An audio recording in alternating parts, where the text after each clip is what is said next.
All right, time for football at 4. John McMullen, 97.3 ESPN.com. Eagles and NFL Insider. We talk football every day on the Boardwalk Honda hotline. And getting into some Eagles, some NFL, a lot of stuff that's going to be happening here in the next week or so. John McMullen writes at 973ESPN.com. Hope is not a strategy with Desean Jackson. A lot of wide receiver buzz this offseason about what the Eagles might do. In fact, the NFL draft coming up, they could take a guy in the first round. They could take a guy in the second round and take something else in the first round. And if they do that, they might go 2, 3, 4. They could go 3 and 4. They could have a lot of different wide receivers. But what about Desean Jackson? Let's bring John into the conversation and get his take on what might happen. With Desean Jackson, as he was such a big part of the offense, John, for at least 1 week anyway. There was some thought that he was going to be such a big part of the offense, I guess I should say. So what do you see as, I know you've said before that, hey, he's not a given to be back, but are they hoping he is back? Well, I don't think it's hope, and I use that term because that's the quote Howie Roseman had in his postseason press conference when he was talking about injuries. And he seems to have learned at least a little bit from the past few seasons and the fact that you can't hope that a 33-year-old guy coming off sports hernia surgery, core muscle surgery, whatever you want to call it, and all of a sudden assume he's going to be back and there's going to be no issues. I think even last season before the issue, I think the thought process from the Eagles was, with his history, he'd probably miss a few games here and there, but you hope to get upwards of 12, 13, something in that range. Obviously, it didn't work out. And then you throw the curveball of the fact that team doctors recommended surgery. Dr. Myers recommended surgery, and he decided to go in a different direction. It didn't work, and he ended up getting surgery. So all of that factors in. He's going to be back because obviously the Eagles want to move on from Alshon Jeffrey. It's $26 million in dead cap if they do that. So that's really difficult. And then you put Desean on top of that. That's $6 million more, which certainly from a standpoint, say if Alshon was still performing at a high level, you didn't have all those issues with him off the field, then I think it would be a legitimate question. Are they going to bring Desean Jackson back? Because they could afford to move on if Alshon wasn't in the situation he was in. Because he is, however, and I'm talking about Alshon, not only with all those issues, but also the injury on top of it, they got to bring Desean back. You can't jettison both of them. But while I say that, you also can count on them, and that's my point. I mean, it's more likely than not the Eagles are going to take a wide receiver in the first round of the draft. If somehow there's a run and they don't feel comfortable at the bodies left at 21, yeah, they could go in a different direction, but the position is so deep, they're going to get one then in the second round, perhaps the third round, as you mentioned. Point being, they're going to bring in multiple bodies at that position. Now, if Desean Jackson is, he says, 100%, right, that's a guy you want in your offense next year, though, right? Well, in theory, yes. You saw the opener. I mean, you saw this is a guy who's got more 50-yard plays than anybody in the history of the game besides Sherry Rice. He's one of the great home run hitters of all time. So, yeah, I mean, and that's the siren song that the Eagles convinced themselves about last year. But that's the point. You can't. You talk to women, Mike, and there's supposedly this a chemical inside their body that makes them forget the pain of pregnancy so they can have more kids. I don't know if you want to believe that or not, but football fans kind of forget. And they forget how bad it was last year and say, well, he'll be fine. Well, he's 33 years old. Mm-hmm. Where is the assumption he's going to be? Because he says he's 100% on the sidelines of an XFL game. Well, and real quick, John, just to add them coming. Exactly, and in the best case scenario, you're talking about having him, as I said, for 12 games, 13 games, because he's going to miss a game with a hamstring strain or something of that nature. That's his history. I mean, you kind of know that, and that would be fine. But I don't think you can go into the off season and go into training camp and say, well, he's somebody that's going to be a cornerstone of this offense. You can hope it, but that's the point that Howie's trying to make. Hope is not a strategy. Mm-hmm. And if you have a first-round pick, if you sign a free agent on top of it, Desean could end up being a situational player at this stage of his career. He's 33 years old. I was just going to count on and build an offense around, as it seems that they tried to do last year.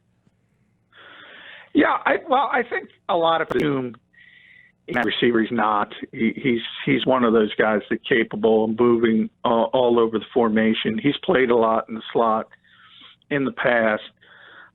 So I don't think that's as big of an issue. I think the bigger of an issue is the reps at 33 and the fact that most number one, number two receivers in the NFL, they're basically on the field for the vast majority of the game, well over 90% of the snaps. I don't know if he can be that guy at this point.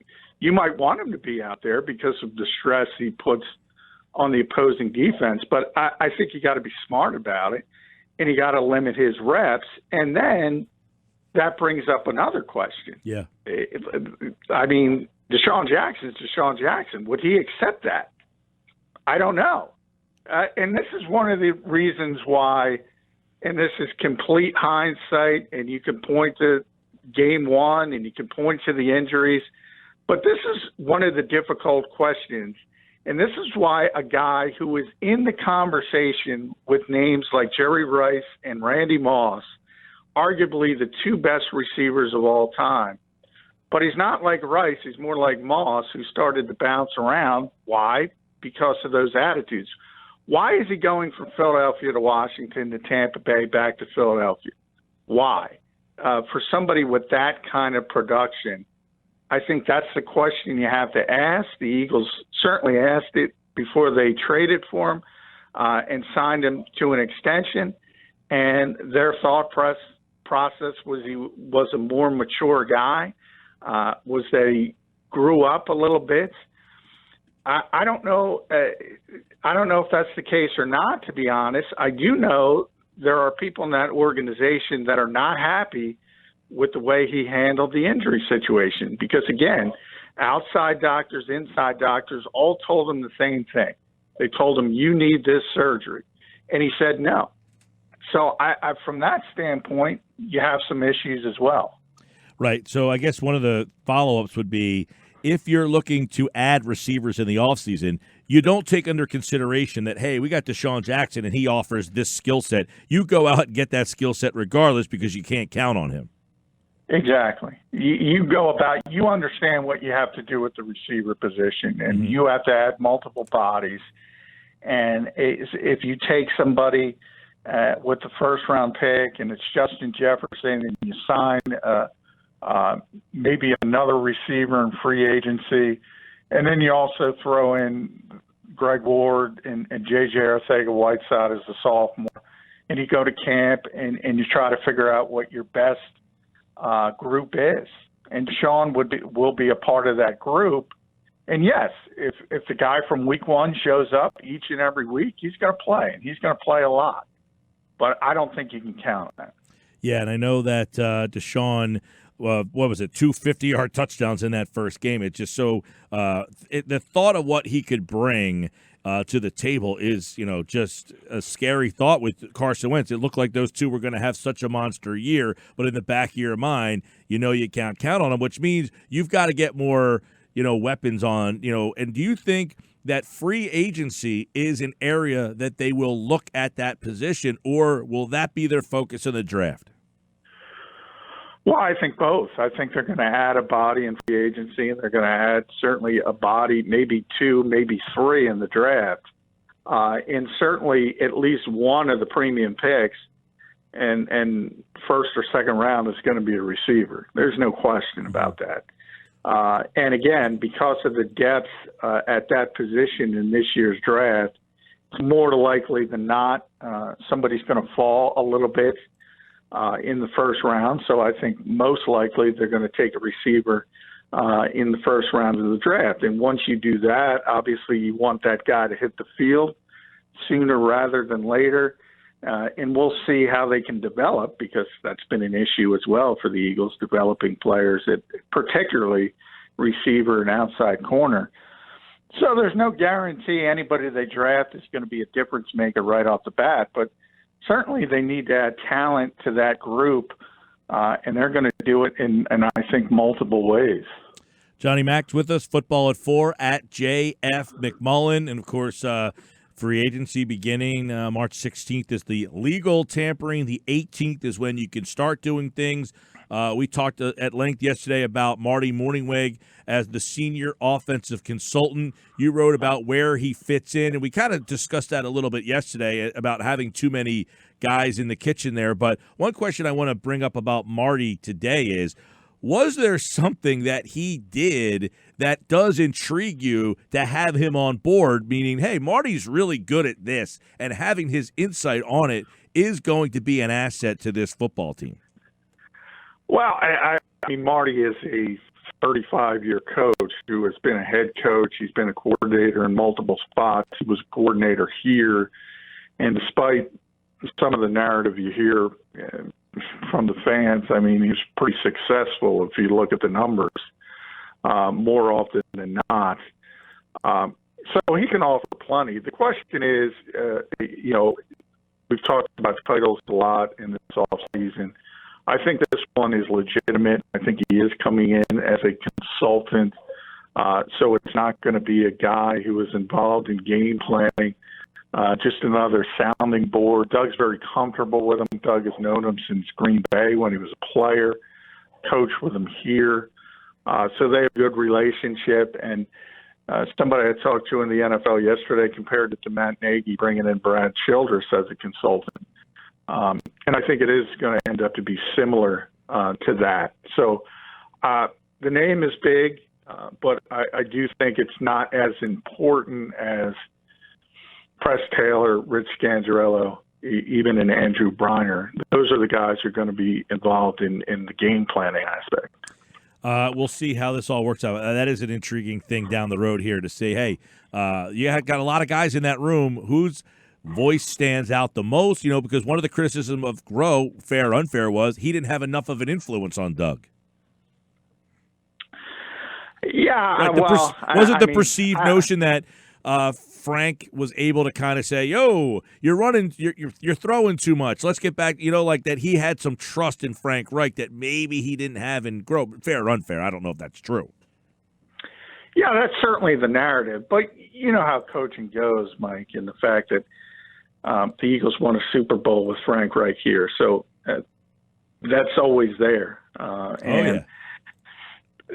People forget the struggles. There were some struggles along the way offensively, and I talked about it a lot. I think I've been there basically every day of Doug Peterson's coaching career here as the head coach. I've said it a lot. Last season, to me, was his best coaching job. And who was the offensive coordinator? Mike Groh. So, people are always going to – and I know you talk about this in the NBA a lot and how coaches impact NBA games. And it's about talent. It's always about talent in this league as well. I think coaching is more important, but the goal is always to maximize what you have. And if you have the best roster, well, you're going to be expected to go win the Super Bowl. If you have a middle-of-the-road roster and you make the playoffs, guess what? You did a great job as a coach. But fans are going to see, well, Frank won the Super Bowl as an offensive coordinator. And that's just how, and coaches understand it, and that's the nature of the profession. And it's very, very difficult to grade coaches because everybody's not on the same scale. If everybody had the exact same roster, you could tell who the best coaches were. Yeah. But that's never going to happen. So I think it's pretty amazing that what this team was able to do late last season with all the Greg Wards and Boston Scotts and Josh Perkins on the field. And yes, the opponents were bad. The NFC East was terrible. All the teams in the last month of the season were bad. But it was still very impressive. And that was Mike Groh. And again, I always default, Doug didn't want to fire him. So, yep. I mean, people can think what they want to think. John McMullen, Eagles, NFL, football at 4. Let's go into some NFL things and kind of get your take on it. By the way, before we get to that, this is kind of Eagles/NFL. LeSean McCoy looks like he's not going to be back with the Chiefs. Is he cooked? Yeah. That's another one where. And I'm not advocating. I'm just wondering because I see that he's. Well, people have. Yeah. I mean, people have. Howie's been pretty consistent. All right, this team needs to get younger. They just made the decision whether they've completely slammed the door shut or not. The plan is to move forward without Jason Peters.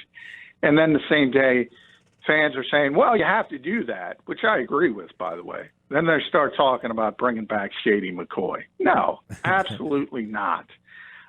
Well, that's because they watch the Eagles and feel that Peters had a couple penalties, but they didn't watch any Bills or Chiefs games this year and feel that McCoy can probably still play. Yeah. Well, yeah, everybody has remained in stasis when he was the Eagles' all-time leading rusher.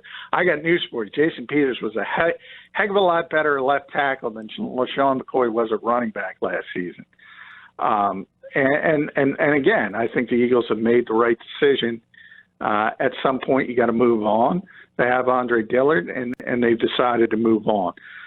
We just talked about Boston Scott a little bit. He's put himself in the conversation to be a role player. Miles Sanders has proven himself.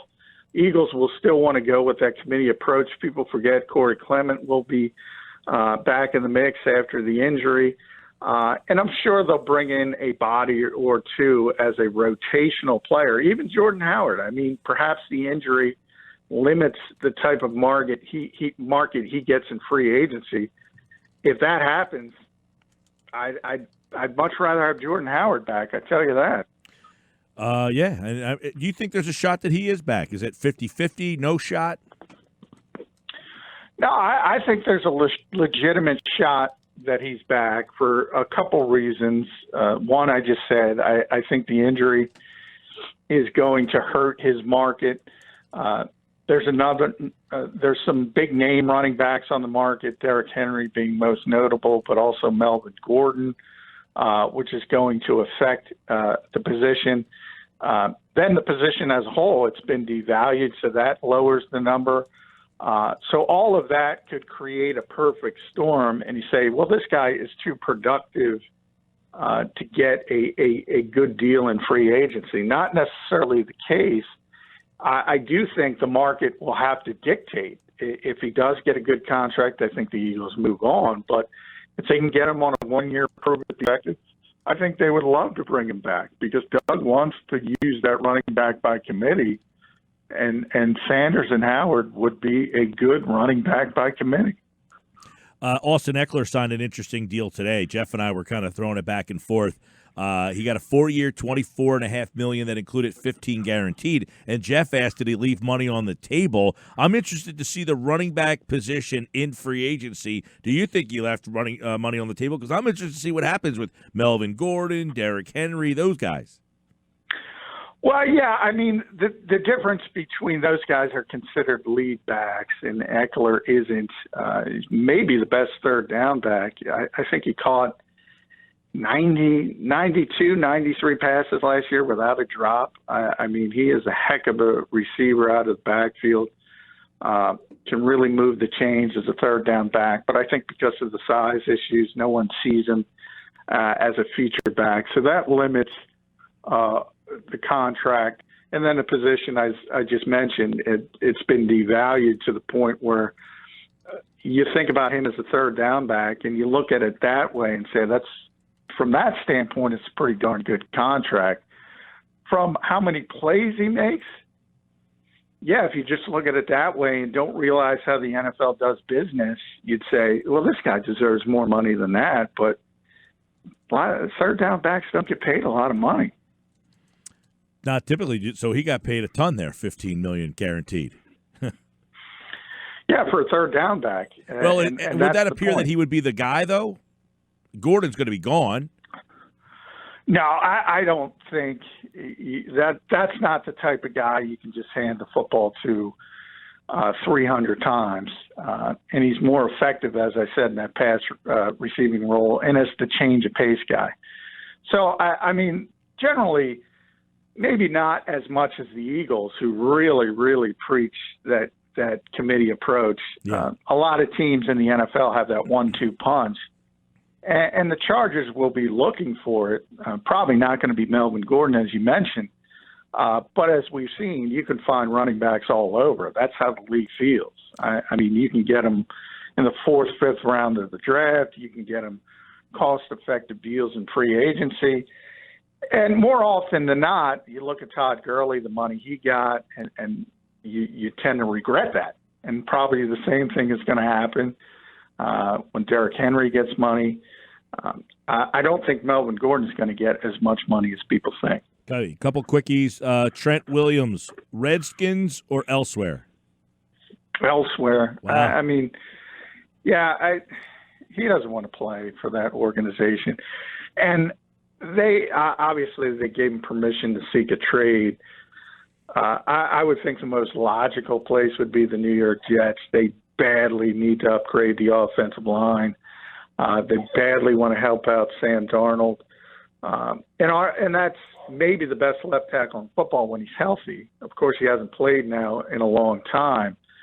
But that makes a lot of sense to me. He'll have plenty of suitors. Cleveland will be in the mix as well. And I'm sure a number of other teams because he is so good. He is so talented. And, it's Daniel Snyder. He doesn't want to play for Daniel Snyder anymore. So I don't see that changing. All right. By the way, the couple quick Jadeveon Clowney interested in the Giants, it looks like. We kind of laughed about that a couple weeks ago, that the Eagles would get to see him twice. And Phillip Rivers, that ESPN is showing interest in him for Monday Night Football. If I'm Phillip Rivers, I'm certainly waiting to see what kind of offer they make me. Yeah, well, obviously that's dependent on Peyton Manning's decision, which I think it's interesting. You saw that news break that Yes. He's going to get more money than Tony Romo if he takes the job. That's not going to end up well. The assumption. Do you feel that Peyton Manning would be an entertain? I mean, the only time Manning's ever funny is when someone scripts something out for him. Yeah, he's great on Saturday Night Live and things like that. He's always been really solid at stuff like that. But as you mentioned, it is scripted. He does have a good sense of humor, but it's difficult to do that job. That's the thing. Tony Romo has made people believe it's easy. And no, he's a natural. We talk about generational talents, which I hate that term in sports. He's a generational talent in broadcasting. Generation means once a generation. That doesn't mean Jason Witten's going to do it. It doesn't mean Peyton Manning's going to do it. Greg Olsen is a guy who's been pretty good, but he's not Tony Romo. And I think that's your ceiling. Can he be as good as somebody like Greg Olsen, who has been in the booth in both the NFL and now the XFL when he was hurt, obviously in the NFL. But it's more likely than not he's not going to be that good. And then you put on the pressure of the $18 or $20 million, whatever they're going to give him. It's not going to work out well. Well, except for Peyton, who's getting an $18 million check. Oh, boy. Football at 4 in the books for the Friday. John McMullen at JF McMullen. And all guests like John McMullen appear via the Boardwalk Honda Hotline. Have a great weekend, man. Hey, you too, Mike. Yeah, man. John's back Monday with football at 4.